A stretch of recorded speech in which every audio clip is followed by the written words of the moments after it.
Do you know, you look just like my granddaughter.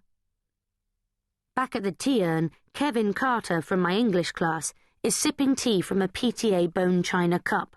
He dunks a home ec flapjack unsuccessfully. The tea turns into beige soup. "Hey, Jude," he says. "Want a hand?"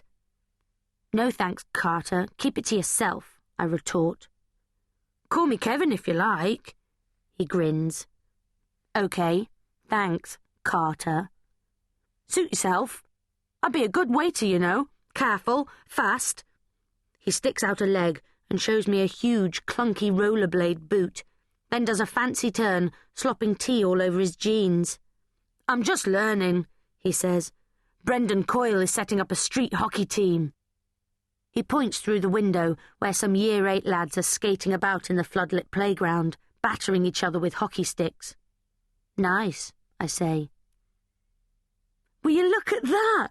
he guffaws, looking out across the hall. "Who does he think he is, Elvis Presley?" Dad and Victoria have reached the head of the line for Miss Devlin.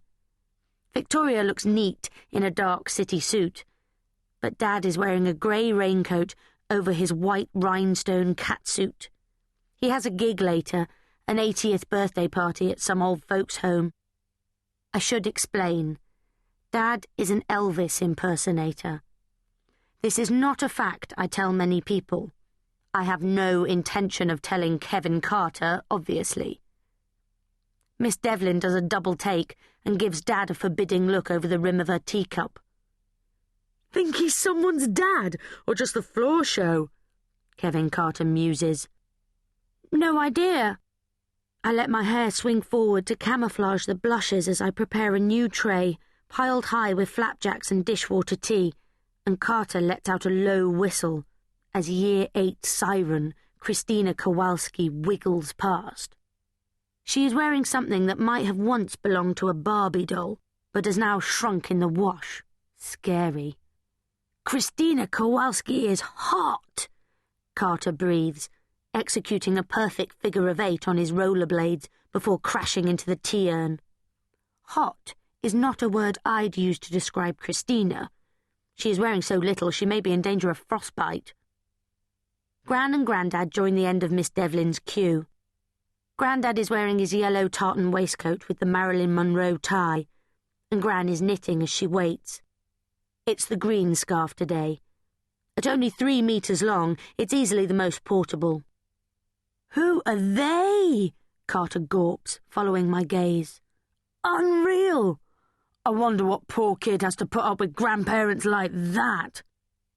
My heart plummets. Carter is going to guess the exact identity of that poor kid unless I take evasive action fast. "Actually," I tell him, "they're Christina Kowalski's mum and dad." "Parents!" he yelps. "They can't be. They're way too old." Christina only joined the school this term, and so far she's a bit of a mystery girl.